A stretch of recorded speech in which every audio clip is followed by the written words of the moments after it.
Today, I'm gonna be going over every mistake and bad decision made in The Conjuring and explain what I would have done differently to survive.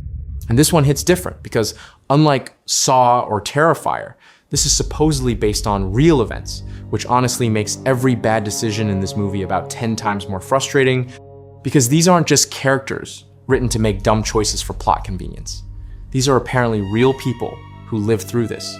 But before we even get to the Perron family, the movie opens with a completely separate case involving Ed and Lorraine Warren investigating a doll named Annabelle.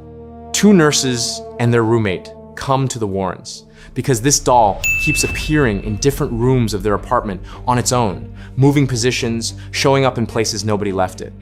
And their first move, before contacting any actual professional, is to consult a medium who tells them the doll is possessed by the spirit of a little girl. So they let the doll stay, thinking they're doing this dead child a favor. Now, here's my issue immediately. If an inanimate object is relocating itself around my apartment without my help, my first call is not to a medium so I can befriend it. That's not a roommate problem, that's an eviction notice. I don't care how sad the backstory sounds. You do not invite a moving doll to stay longer just because someone told you it might be lonely.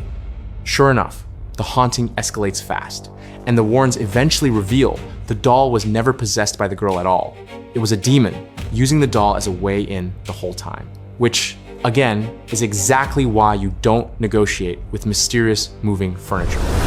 Okay, now to the actual Perron family, because this is where the movie really gets going. Roger and Carolyn move their 5 daughters into this old farmhouse out in the middle of nowhere in Rhode Island. And within the first 30 seconds of them arriving, their dog refuses to walk into the house. Just flat out will not go inside. Now, I don't care how good the mortgage deal was.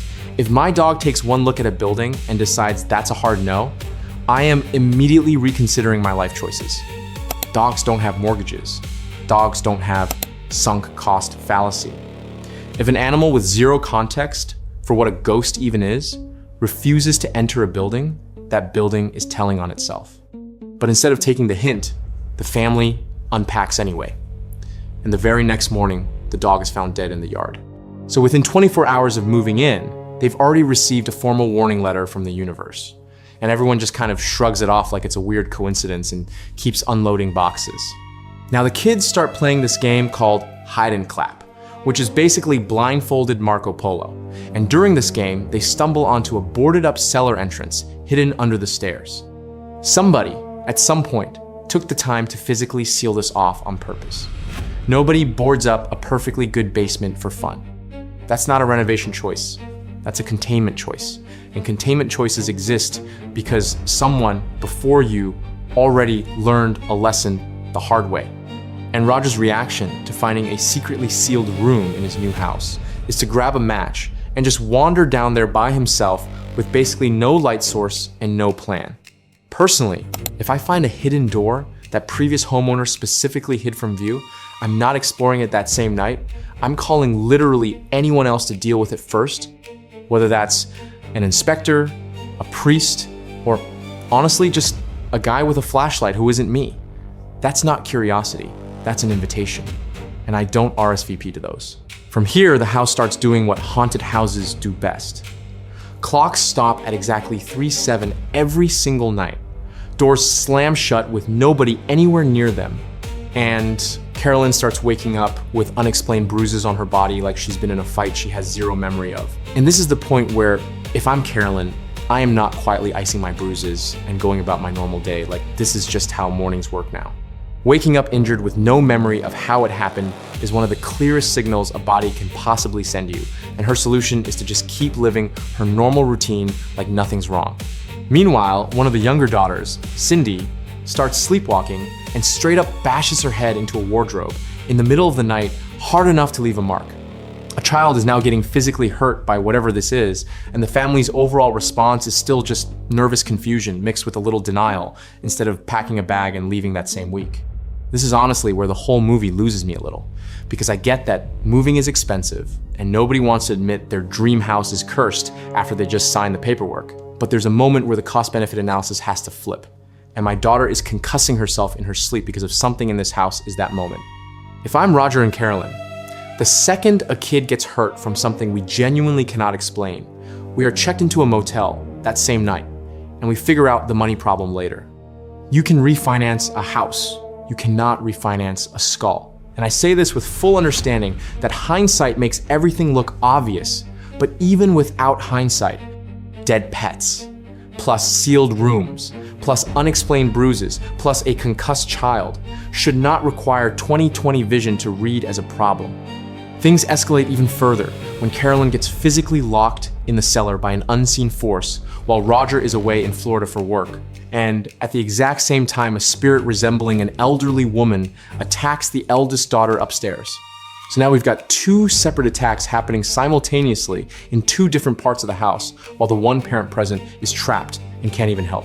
And this is finally the moment Carolyn decides to reach out to paranormal investigators Ed and Lorraine Warren. And look, better late than never, but I have to point out that this call probably should have happened around the time the family pet was found dead in the yard, not several sleepless, bruised, concussion-having weeks later. This family basically waited for things to get as bad as they could possibly get before calling in professional help, which is the horror movie equivalent of only going to the ER after you've already tried to set the broken bone yourself. Once the Warrens get involved, they start digging into the property's history and discover the house used to belong to a woman named Bathsheba Sherman, who, according to the film's version of events, was involved in some deeply dark stuff involving a child sacrifice before she died on the property generations earlier.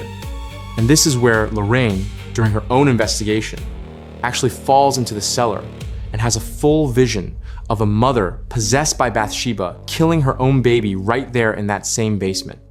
Now, if I'm Lorraine, someone whose entire job for years has been investigating dangerous spirits professionally, I am not wandering around a basement that has already proven itself hostile without backup standing directly next to me the entire time. She's a trained professional who understands exactly how serious this house already is, and she still ends up isolated in the one room that has already shown itself to be the worst room in the building. That's not a rookie mistake from someone who doesn't know better. That's overconfidence from someone who's done this 100 times and briefly forgot that experience doesn't make a haunted cellar any less dangerous. By this point, the activity has gotten so aggressive that a spirit outright tells the girls it wants the family dead, which, respectfully, is about as unambiguous as these situations get. There's no metaphor to interpret here, no vague bad feeling to second guess, no gray area to debate over dinner. The threat is being stated out loud in plain English to actual children. And even after that, the family is still living in the house while the Warrens work on getting the Catholic Church to officially sign off on performing an exorcism. Bureaucracy is currently the bottleneck in a life or death situation. And everyone's just kind of waiting around for paperwork to clear while sleeping under the same roof as the thing that just verbally threatened to kill them. Personally, once a spirit announces its intentions to kill my entire family out loud, I don't care what the church's approval timeline looks like. We are gone that same night, and the exorcism can happen wherever the Warrens need us to be, not necessarily under our own roof while we wait for permission slips to clear. The family does eventually take refuge in a hotel, which finally, some actual self-preservation kicking in. But it takes way too long to get there, considering everything that's already happened by that point. And of course, the timing couldn't be worse, because it's while they're supposedly safe at the hotel that Carolyn ends up fully possessed by Bathsheba's spirit anyway, forcing Ed to perform an exorcism on the spot without the church's official authorization even coming through in time. Now, here's where I actually have to give the movie some credit, because Ed's decision to act without waiting for permission is honestly the correct call in that moment. When your wife is currently possessed right in front of you and time is clearly not on your side, you don't hold out for institutional red tape to catch up. You do the ritual now and deal with the consequences of skipping a step later.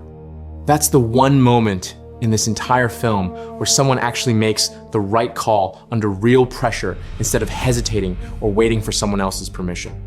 During the exorcism itself, Bathsheba's spirit fights back hard, throwing Carolyn around the room, forcing everyone present to physically restrain her just to keep her from hurting herself or anyone else. And it takes everything Ed and Lorraine have combined to finally push the spirit out for good. And once it's over, Carolyn steps back into the daylight and the bruises actually fade off her skin in real time, and the family is finally genuinely free of whatever's been living in that house with them. It's a genuinely tense sequence, because unlike a lot of the earlier scenes, this is the one moment where everyone in the room is fully committed and actively fighting for the same outcome, instead of splitting up, hesitating, or quietly hoping the problem solves itself. The movie ends with the Warrens bringing the music box from the Perron house back to their own home, adding it to this room full of other haunted objects they've collected across their entire careers. Which, side note, if I were Ed and Lorraine, I don't think I'm running a haunted item storage unit inside my actual house where I also sleep at night.